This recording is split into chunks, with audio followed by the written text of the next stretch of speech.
Isang pinagpalang araw sa inyong lahat. Tayo po'y magninilay sa salita ng Diyos, ang pinagmumulan ng awa ng ating buhay, ang salitawa. Today we are celebrating the solemnity of all the saints.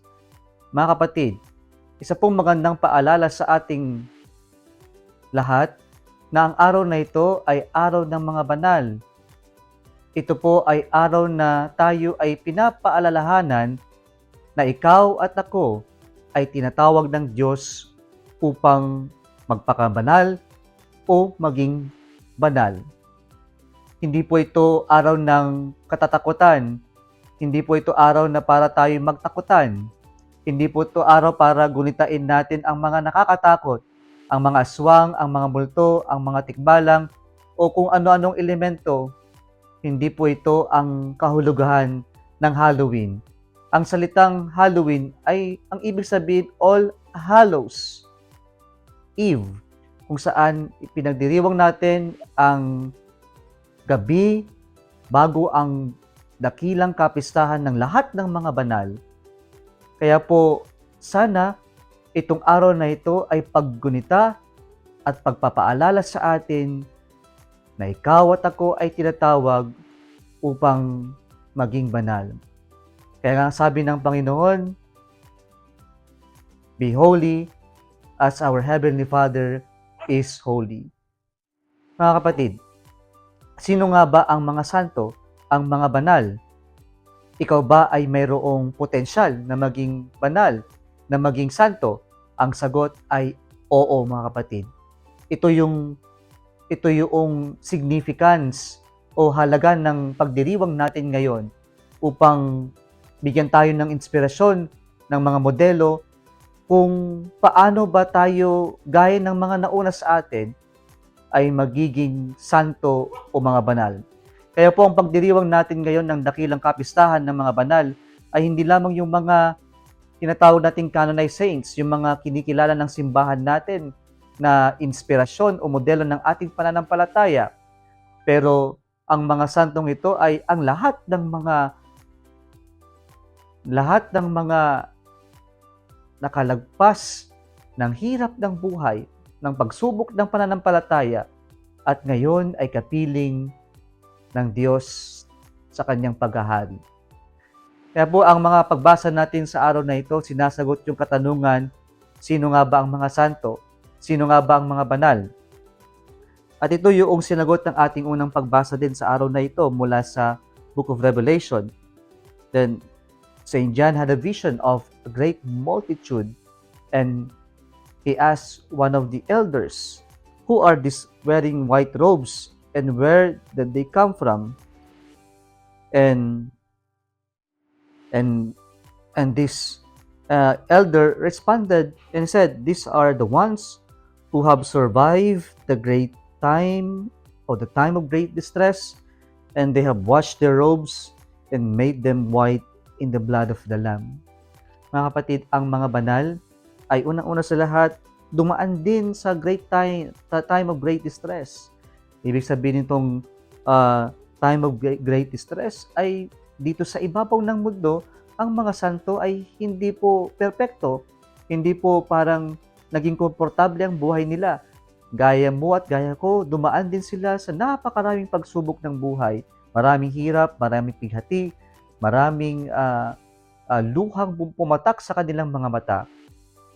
Pero nalampasan nila ang lahat ng ito nang dahil sila ay kumapit sa Diyos, nanalig sa Diyos.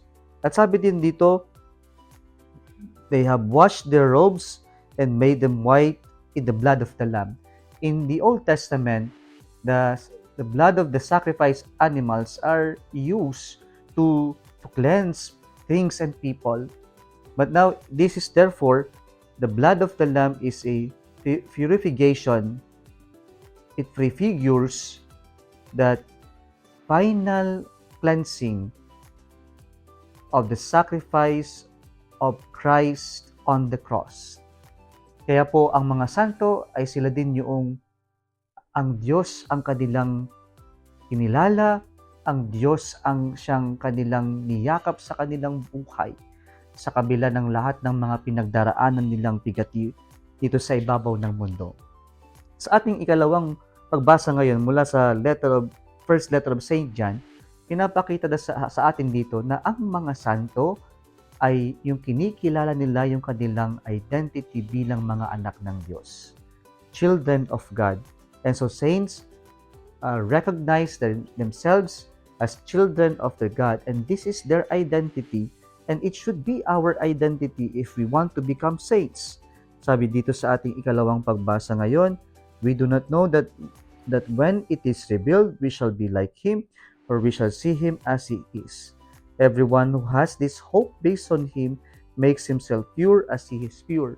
And so, as children of God, as bilang mga anak ng Diyos, kung ang ating Panginoon ay banal, and if we recognize God as our Father, and then we should also imitate the purity of God, the holiness of our God. And so it's important that we also embrace this identity that we are all children of God. Kaya nararapat lamang kung nais nating maging banal ay yung umasta tayong mga anak ng Diyos. Sa ating ebanghelyo ngayon ay maririnig natin yung bersyon ni San Mateo tungkol po sa tinatawag nating Beatitudes, the way to true happiness or blessedness. At ito po ang itinuturo po ng ating Panginoon na daan patungo sa kabanalan ay hindi yung daan ng makamundo, kundi ang daan ng Diyos na salungat kadalasan sa pananaw o pamantasan ng mundong ating ginagalawan. And so, if we want to become saints, let us follow the way of Christ, the way of the Lord, even if we go against the current of the time, of the situation, of the people around us. Kung nais nating maging banal, kahit nakamuyan tayo, kahit na ibatikos tayo, ipagpapatuloy natin sumunod sa daan ng Diyos, sapagkat yan lamang ang nag-iisang daan patungo sa kabanalan. Ito lamang ang nag-iisang daan patungo sa Diyos, at ito lamang ang nag-iisang daan patungo sa buhay na walang hanggan. Mga kapatid, tayo ay inaanyayahan na maging banal. At sana ito yung ating deepest longing, to be like the saints who are now with God in heaven, in His kingdom. And we also strive, though we struggle, to be like them, so that one day we will share the joy with the saints of God in heaven. Kung nagustuhan mo ang video na ito, huwag kalimutang mag-like, i-share at mag-subscribe sa Salitawa Facebook page and YouTube channel. Muli isang pinagpalang araw sa inyong lahat.